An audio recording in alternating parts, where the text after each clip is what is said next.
Afsuski, bugun oramizda o'z tarixini bilmaydiganlar ko'p.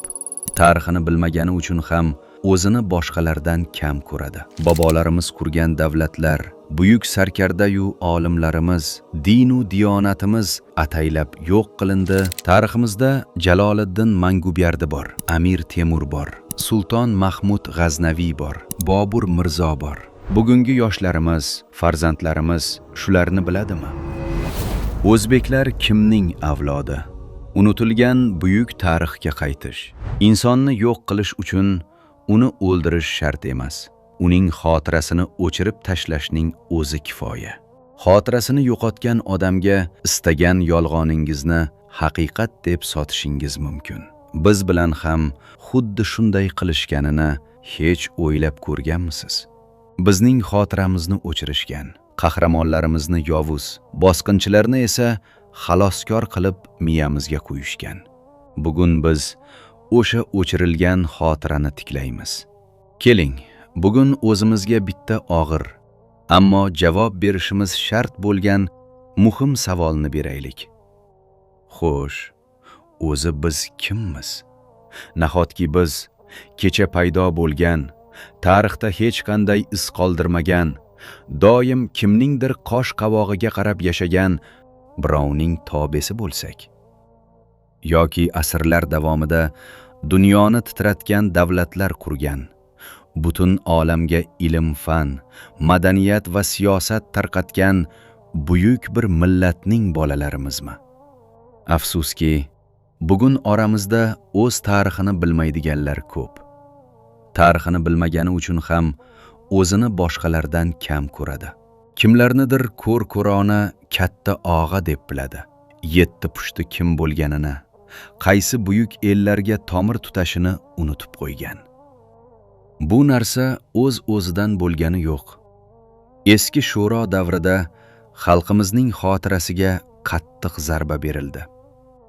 Bobolarimiz qurgan davlatlar, buyuk sarkarda-yu olimlarimiz, din-u diyonatimiz ataylab yo'q qilindi yoki yomon otliq qilindi. Ularni ongimizdan butunlay o'chirib tashlashga urinishdi. Nimaga deysizmi? Chunki tarixini bilgan xalqni jilovlash qiyin-da. O'zining kimligini tanigan millatni kamsitish oson emas. Bobosining kimligini bilgan yigit hech qachon o'zini quldek tutmaydi. Uzoq yillar bizning qulog'imizga qo'yishdi. Sizlarga madaniyatni biz olib keldik. Bizsiz senlar hech kim eding deb. Lekin asl tarix unday demaydi. Tarix shunday guvohlik beradi. Bizda Samarqand bor edi, Buxoro, Xorazm, Termizu, Farg'ona bor edi. Bular shunchaki oddiy shaharlar emas. Butun dunyoga aql o'rgatgan ilm-ma'rifat markazlari bo'lgan. Imom Buxoriy, Imom Termiziy, Beruniy, Xorazmiy, Ibn Sino, Ulug'bek kabi dunyoni yoritgan yulduzlar shu tuproqdan yetishib chiqqan. Shu o'rinda yana bir achchiq haqiqatni ochiq aytishimiz kerak.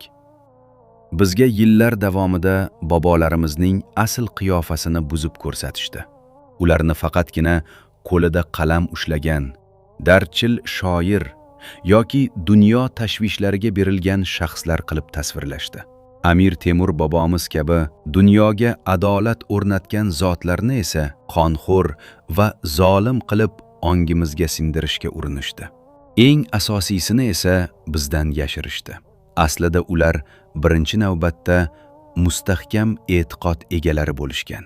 Ularning kuch-qudrati, buyukligi va yengilmasligining asl manbai ularning iymoni edi. Bobolarimiz aynan o'z dini bilan aziz va mukarram bo'lishgan. Tariximizda Jaloliddin Manguberdi bor. Vatan tuprog'ini jonidan ortiq ko'rib, butun olamni titratgan yovga qarshi so'nggi tomchi qoni qolguncha ko'krak kergan, hatto Chingizxondek dushmanini ham qoyil qoldirgan haqiqiy sher yurak qahramonimiz edi. Bizning qonimizda Amir Temur bor. U shunchaki qilich yalanglagan jangchi emas, balki ulkan davlat qurgan, olim va ulamolarni boshiga ko'targan, muqaddas dinimiz rivojiga ulkan hissa qo'shib, Samarqandni dunyoning yuragiga aylantirgan buyuk podshoh edi. Tariximizda Sulton Mahmud G'aznaviy bor. Butun umrini islom dinini himoya qilishga va keng yoyishga bag'ishlagan, harbiy yurishlari bilan dunyoni lol qoldirgan.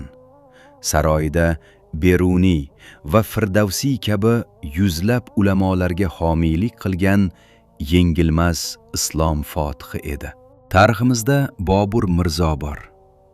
Yurtidan ayrilsa ham iymoni va irodasi sinmagan. Dunyoning narigi chetiga borib buyuk imperiya qurgan.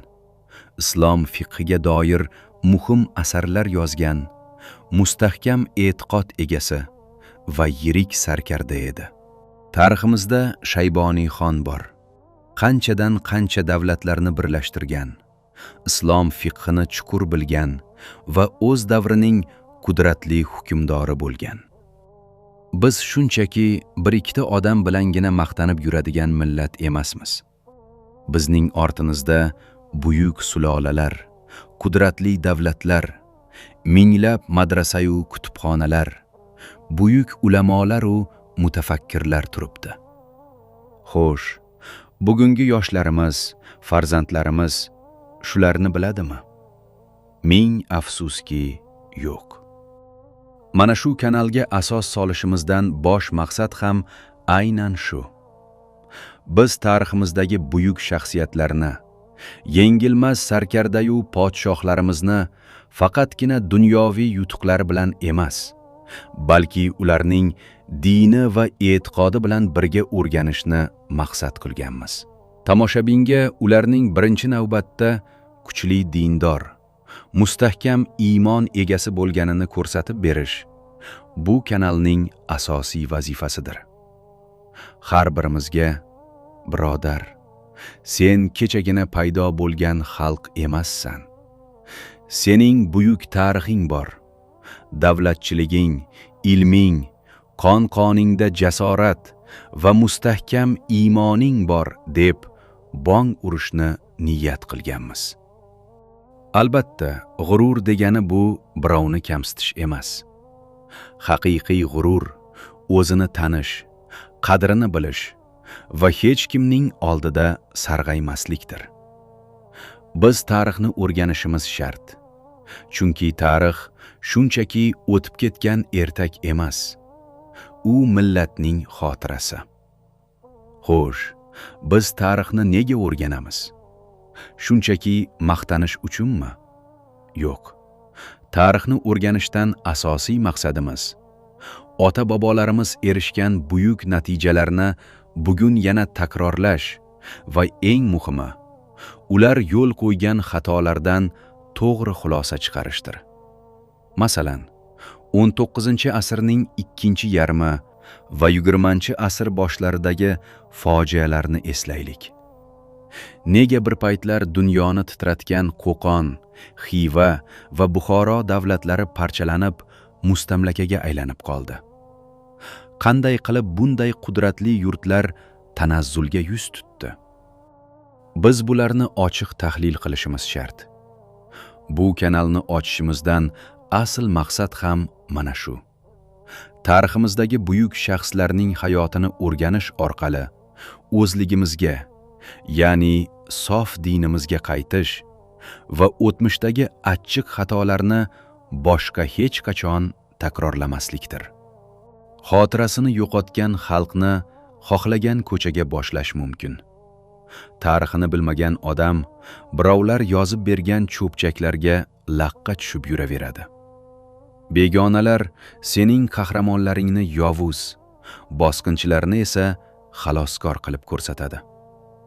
Ko'zingga qarab, biz bo'lmasak, sen hech kim eding deydi. Tarixini bilmagan xalq esa bunga indamay ishonib ketaveradi. Biz mana shu qullik zanjirini uzib tashlashimiz kerak. Endi havoyi gaplar bilan emas, aniq dalillar, tarixiy manbalar va haqiqat bilan gaplashamiz.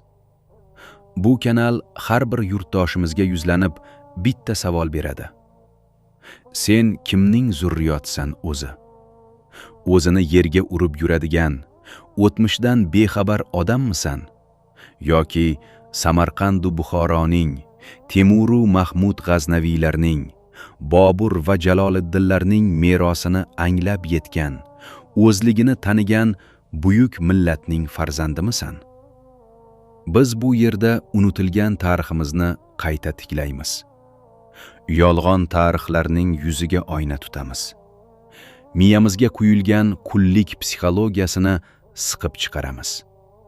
Va eng muhimi, xalqimiz tarixi faqat mag'lubiyatlardan iborat emasligini, balki buyuk davlatlar, mustahkam din-diyonat, ilm-ma'rifat va zafarlar tarixi ekanini ko'rsatamiz.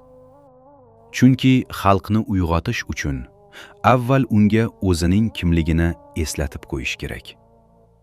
O'z tarixini bilgan xalq hech qachon o'zini past ko'rmaydi. Bobolari kimligini tanigan yoshlar hech kimga mo'ltirab katta og'a demaydi. O'zligini anglagan millat esa ertaga albatta yangi tarix yaratadi.